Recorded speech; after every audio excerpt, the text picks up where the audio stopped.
The party of big, intrusive government? That would be the GOP.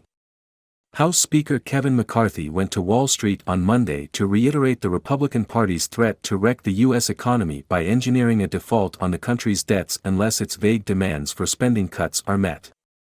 McCarthy, California, wants this presented as a debate between advocates of big government and small government, which is how it is commonly understood. In fact, this debate is really between two different brands of big government. It's true that Democrats generally want government to spend more money, while Republicans want it to spend less, at least on social services. They're happy, though, to spend enormous amounts on certain things, including the military. But Republicans also want government to be much more intrusive and involved in Americans' lives, watching them for questionable behavior and limiting the choices they make. Let's take one example that McCarthy and Republicans are getting ready to propose: the imposition of work requirements for the tens of millions of Americans who rely on Medicaid for health insurance or food stamps to feed their families. If you're looking for big government, work requirements are it. The idea has intuitive appeal. It's good for people to work, right? But in practice, requiring work means forcing people to continually document their work hours to the government. Imagine getting your boss to sign time sheets once a month to prove you were working, then uploading them to the state using a buggy website. Now, imagine you didn't have a computer at home. And if you didn't follow all the complicated instructions, you could lose health coverage, a constant threat keeping you up at night. You might feel as though the government was looming awfully large in your life even as it was being stingy with benefits. Which is happening now around the country. Just read this article about how Iowa is spending millions to create a new bureaucratic maze for food stamp recipients to navigate. If they fail to jump over all the hurdles, they'll lose their benefits. That is how work requirements have always functioned.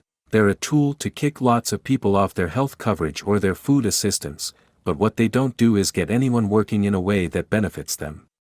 And they're the opposite of small government. They create more bureaucracy as a means of making the lives of poor people, who have less of a voice to begin with, even more difficult. This is just one way that the push to have government spend less money can wind up making government more punitive and intrusive in people's lives. Now, let's consider some of the other things Republicans have been doing lately. Making it illegal for women to get abortions in Republican-run states, including trying to ban minors from traveling to another state to get an abortion. Trying to stop women in every state from accessing medication abortions. Outlawing medical care for transgender youth that their parents want for them. Outlawing medical care for transgender adults.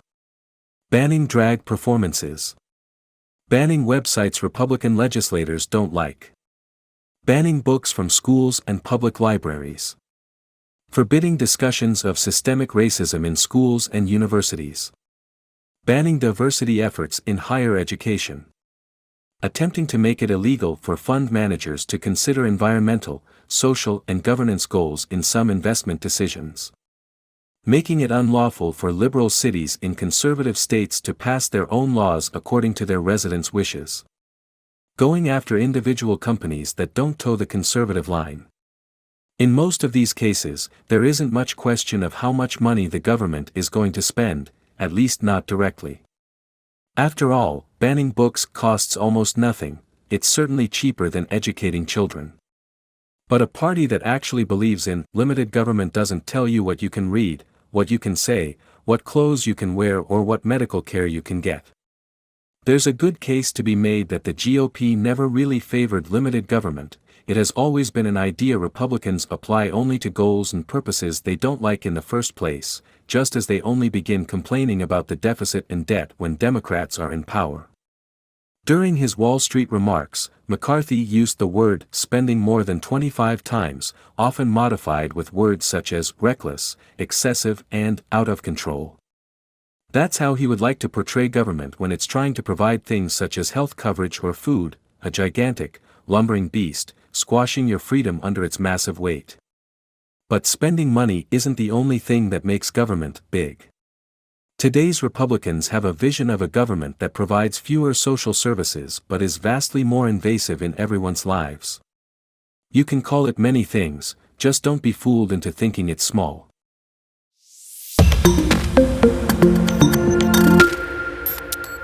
The party of big, intrusive government. That would be the GOP.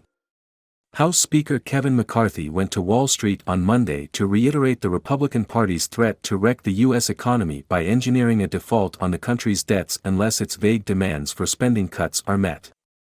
McCarthy, California, wants this presented as a debate between advocates of big government and small government, which is how it is commonly understood.